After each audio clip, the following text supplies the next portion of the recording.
Hello and welcome to the Project iCare podcast. This is a recording for healthcare providers who want to learn more about improving care for patients with substance use issues and addictions. I'm your host, Dr. Casey Claiborne, a clinical psychologist and research scientist at the University of Texas Dell Medical School. And my name is Sydney. I will help narrate this podcast by defining terms, explaining concepts, and citing statistics that are relevant to the topic. We will be talking to Julie McElrath, who is the executive director at University High School and a social worker. University High School is a sober high school in Austin, Texas, for 9th through 12th grade students in recovery from a substance use disorder, who are committed to remaining abstinent from alcohol and other drugs. Julie is also a founding member of the Youth Recovery Network, which is a network of integrated recovery services and community support systems for youth and families experiencing challenges with drugs and alcohol. So today we're going to be talking about substance use among youth and emerging adults, and really some considerations that we should be thinking about when we're providing clinical services to this population, and how it might be different from adults. So Julie, talk to me a little bit about some of the important differences between substance use disorders in youth compared to substance use disorders in adults. I think that begins with the adolescent brain. So the executive functioning portion, that prefrontal cortex of the brain, is not fully developed. And when you think about an adolescent and you think about impulsivity and the ability to make real clear decisions, I think, there are some differences just from a neurological standpoint there. Yeah, that's really interesting, because if we're thinking about the developing brain, the brain isn't really fully developed until about the age of 25. That's right. So with the University High School, what are you guys doing to kind of help with that? Mm-hmm. A lot of that is around emotion regulation, really understanding your body and how your body feels when you have certain emotions. Because what we find with our students is substances are that thing that have been used to maybe manage emotions, whether it's anxiety or feeling blue and down, feeling uncomfortable in a social setting. And our students describe a substance when ingested is that sometimes aha feeling, or that's how it starts out, right? And so I think then when they come to us and they've been through treatment and they're substance free in that way, then their brain is figuring out, how do we do this without a substance, or how do we do this with prescribed medications? And then also, how do we regulate that so that we have tools for when we do feel uncomfortable or we do feel sad and blue, who do we reach out to? What are the tools in our toolbox that we use to help get through that emotion? That's great. So talk to me a little bit about treatment options for youth who have a substance use disorder. What does treatment look like? Treatment for youth is not as readily available as it is for treatment for adults. We do have inpatient, or residential. We have intensive outpatient therapy for young adults. We have our youth. We have partial hospitalization, and we have then aftercare even after that. And the residential setting piece of that can look like from 30 days to 60, 90, 120, and then on out even from there. Inpatient care, also referred to as residential treatment, is medical treatment administered to a patient who requires 24 hours a day monitoring and clinical care in a treatment facility or hospital. Partial hospitalization functions as a transition between outpatient and inpatient treatment for some individuals, with the frequency and length of hospital visits varying relative to outpatient care. Oftentimes, this includes 5 hours or classes 5 days a week. Intensive outpatient treatment, on the other hand, does not require overnight hospitalization. Patients partake in several hours of classes and receive outpatient treatment multiple times a week for a few hours. For less severe cases, outpatient therapy or other recovery support systems are helpful. Recovery support systems include 12-step programs like Alcoholics Anonymous, Narcotics Anonymous, peer recovery coaches, and sober housing. Patients with opioid use disorder may also require mediation as an adjunct to therapy. But as far as the number of options we have, it's somewhat limited. I mean, we're fortunate here in Austin to have a residential treatment center, which is Phoenix House. I think for youth, there's just fewer options.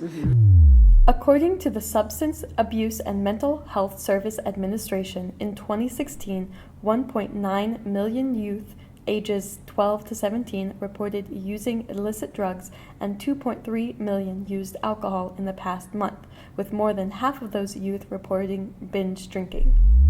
You know, it's not a one-size-fits-all, just like it's not for adults either. Okay. So you look individually at what and assess a young person's needs, and then you look for the treatment option that best fits. Okay. So if you have a student or if you have a family member who has an adolescent who has a substance use problem, how do they find treatment? How do they access treatment here in Austin?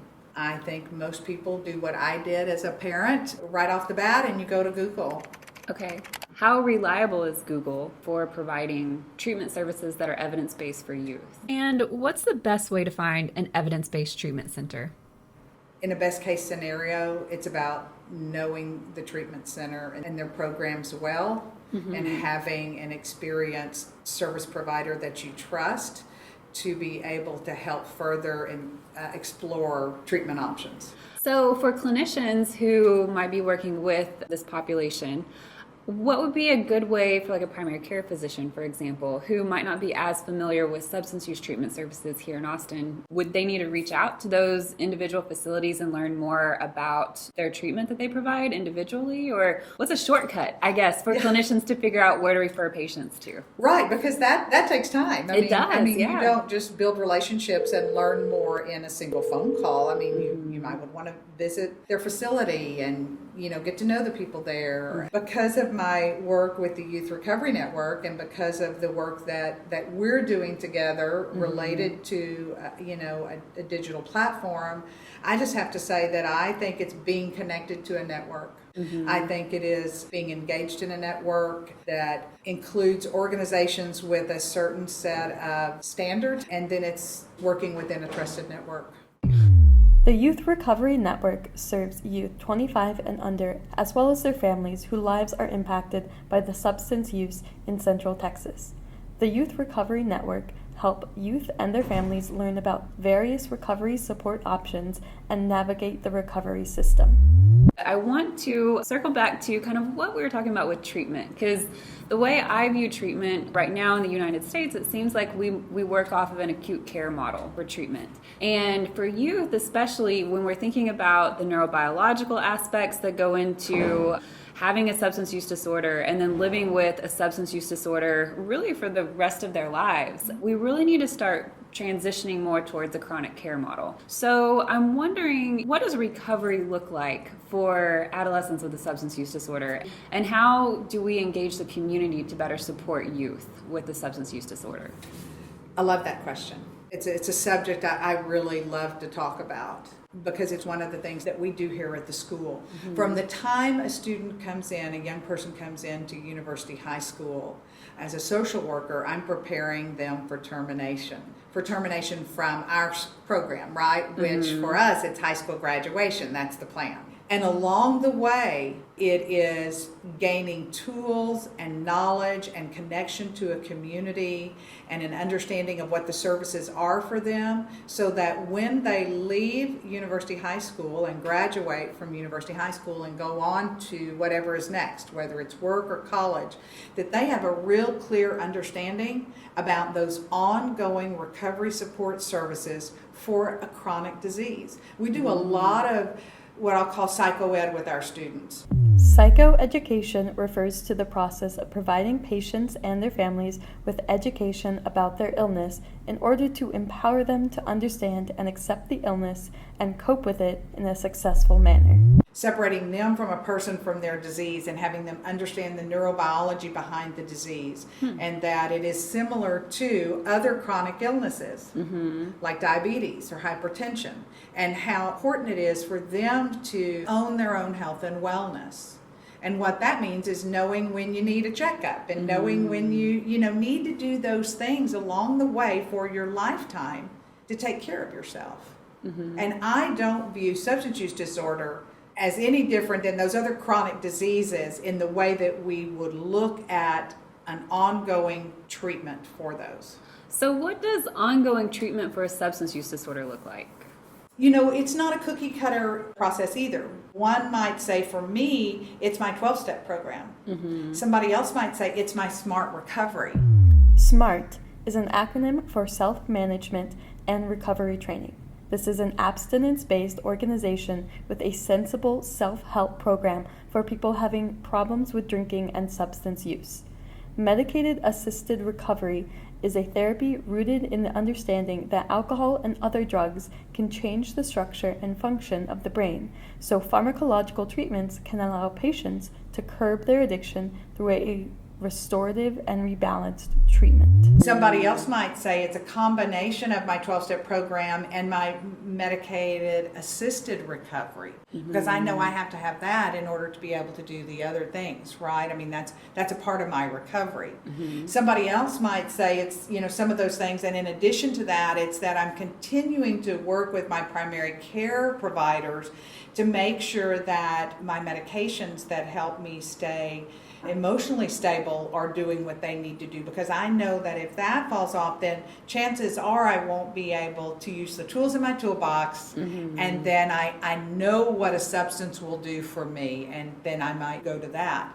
And so I think it's again not much different. It's just staying mindful of your own health and wellness, and understanding the tools in your toolbox and the resources that are out there to stay healthy. Okay, that's great. So you brought up medication-assisted therapy, and we're in the height of an opioid epidemic here in the United States, and unfortunately youth are one of the leading groups who are experiencing overdose as a result of the opioid epidemic.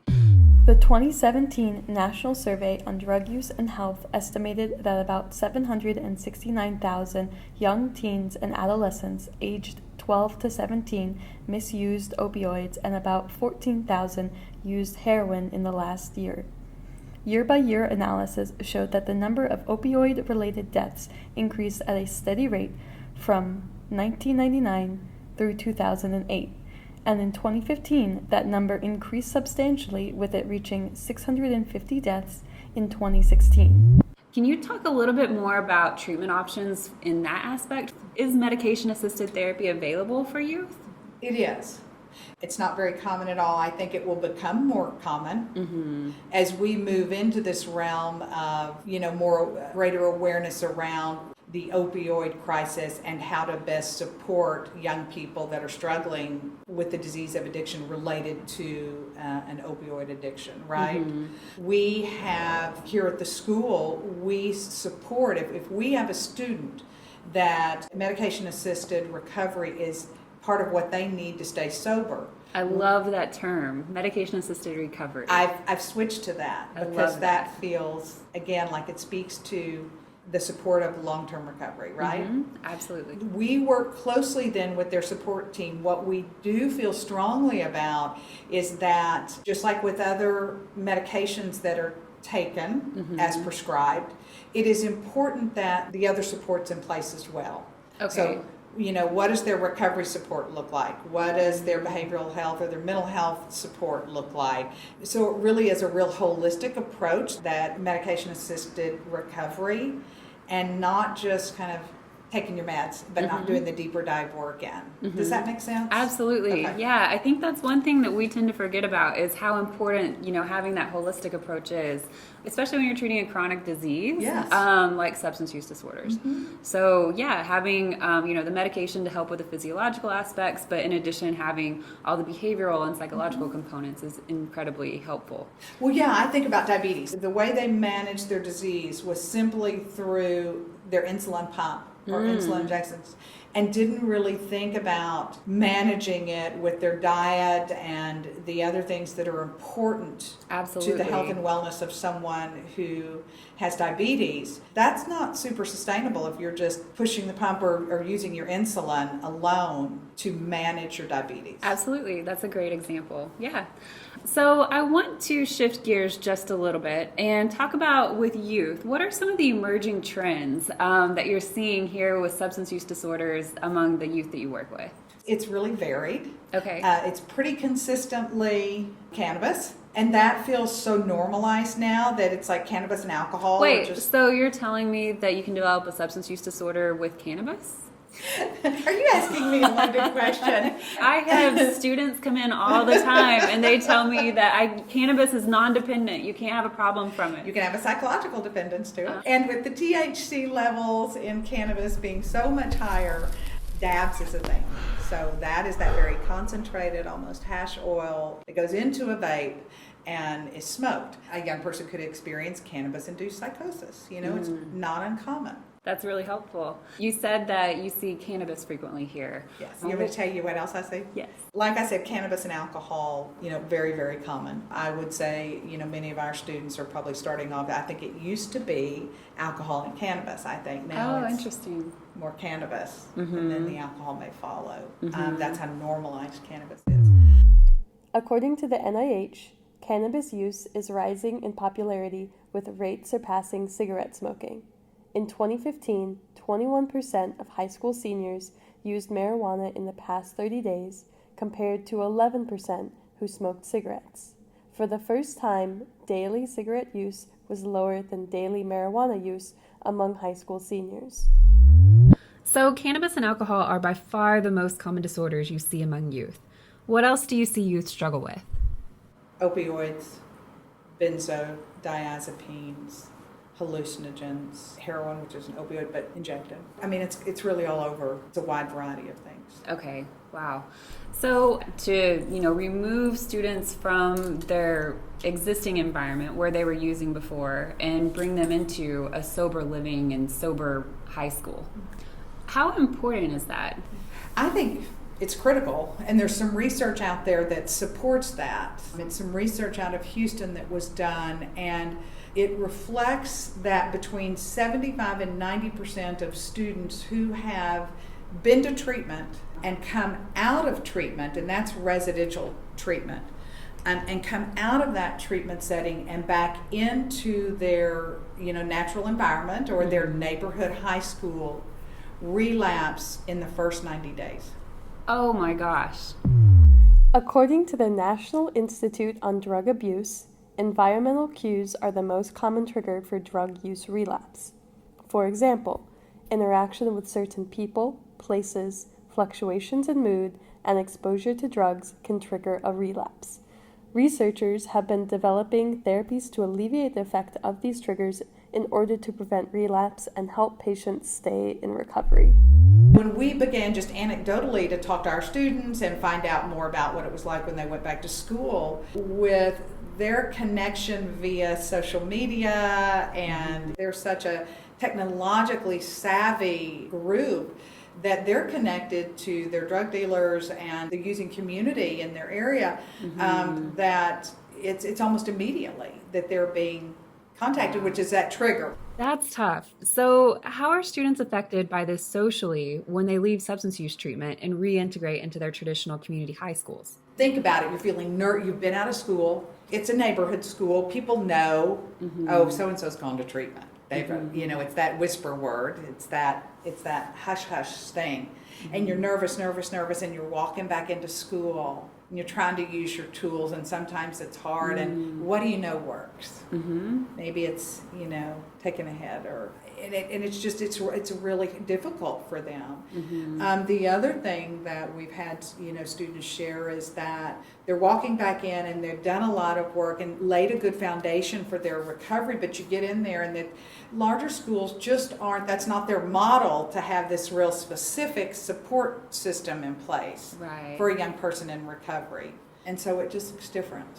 How can the research that's being done that you previously mentioned help students in recovery? So the flip side to that research I mentioned a few minutes ago is that if a young person has been in a residential treatment setting, has a supportive family system or set of caregivers, or however that looks for them depending on their living environment, is engaged in an organization that supports their recovery and health and wellness at nights and on weekends, and we know those to be those alternative peer groups, and we've got 2 here in Austin, and is attending a recovery high school, that it's almost like inverse.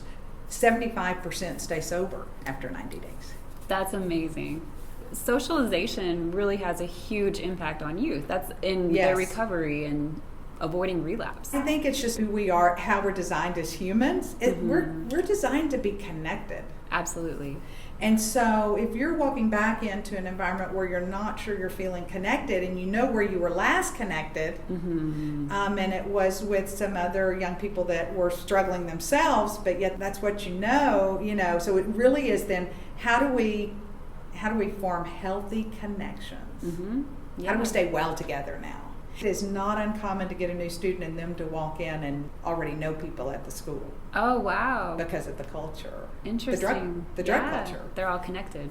How cool to have walked through that time together, that they know they understand, but how also to get well together. Yeah, that's really great. So how do you prepare students to go into college or after high school? And, when drinking especially is so prevalent and marijuana and all of that is so prevalent, how do you prepare students to spread their wings after they're out of university high school? Yeah. Our students all the time are in the midst of a very substance-rich environment. Whether we're going to one of the museums, whether we're going to eat, whether we're attending one of the many meetings and gatherings we have, because of our connection and partnership with the University of Texas Center for Students in Recovery. And I love that connection because not only do we go over there for meetings so they get to know that young people can be sober and have fun in a substance-rich environment. They can also understand that their GPA will look better. Those young people, we have 26 now UT students that tutor our students. Very cool. Yeah. So, I think one of the things that we do is it's almost, I guess, immersion therapy, I would call it. Absolutely. Is, we want them to know that they can do this. Immersion or exposure therapy is a psychological treatment that was developed to help people confront their fears. It is used to help individuals overcome their fears and prevent avoidance of certain activities or situations.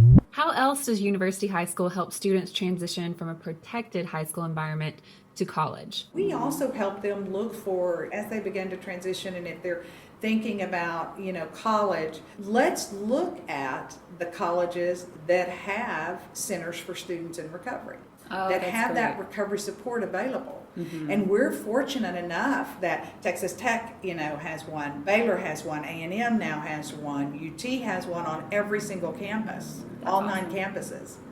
So we began to visit, talk to them about that, connect them with the individuals at those campuses, look at services there in that community. If they're looking at Texas Tech, well, let's talk about who you need to know there, and we help get them connected. And so we see the Youth Recovery Network, it's really like a single entry point into this system of care in Central Texas.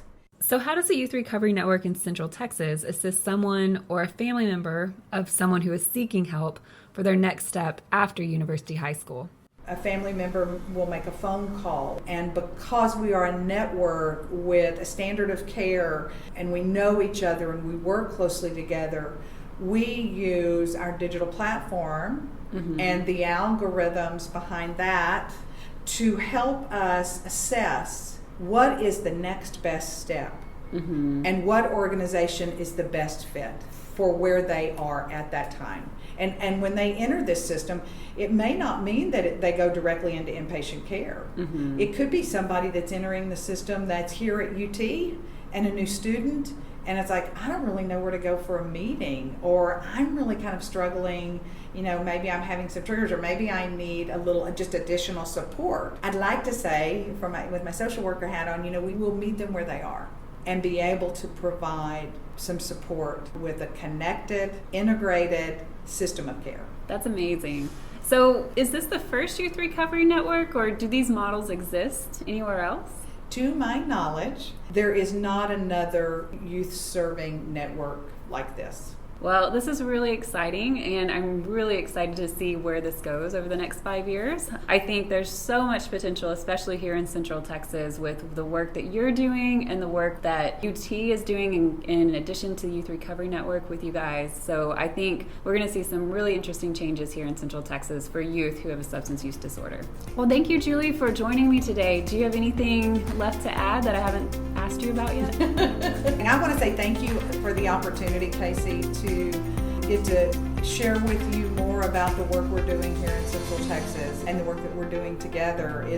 I believe it's significant. I would agree.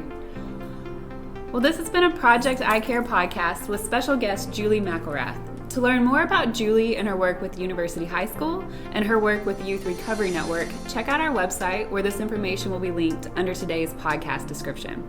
We'll also include articles that Julie has referenced throughout the podcast. If you liked this podcast and would like to learn more, check out our website linked in the description below and find us on Facebook at UT Health Innovation Lab. Thanks for listening. About University High School, because this is such an interesting concept here in Central Texas. Tell me a little bit about how University High School got started and really what is the mission of University High School? University High School, the idea around it was started back in 2013 when Lori Halloran-Steiker, who is, a well-respected professor at UT, both at the School of Social Work and Undergraduate Studies, and just a strong presence here on the UT campus, also a strong presence in the recovery community at large, in the work that she's done. She was aware of a very robust and mature adolescent recovery-oriented system of care in Houston. Okay. And she began to think about what are our services here in Austin, more in the Central Texas area, and would there be a need? And is there a gap? And does this make sense? So she went down to Houston and began to meet with the executive director of Archway Academy, a large recovery high school serving Houston and the surrounding area. There's about 5 in the Houston area that serve between, I think, 500 and 700 young people. Oh, wow, that's amazing. Did a lot of exploratory work there, came up to Austin and began to build a team of key stakeholders and do some more exploratory work. Learned very quickly there was a lot of support for a recovery high school here, and then founded University High School officially in 2014. That's so great. And, our mission, I love it. It really is to enable each of our students to fulfill his or her personal and academic potential within this supportive recovery environment. So you're also the executive director for a very innovative care model for youth here in Central Texas. And this is called the Youth Recovery Network. Would you mind telling us a little bit about the Youth Recovery Network? What's the vision and what are the plans for the future? The vision for the Youth Recovery Network is really so that youth and their families are well and connected to a recovery-supported community. That's our vision.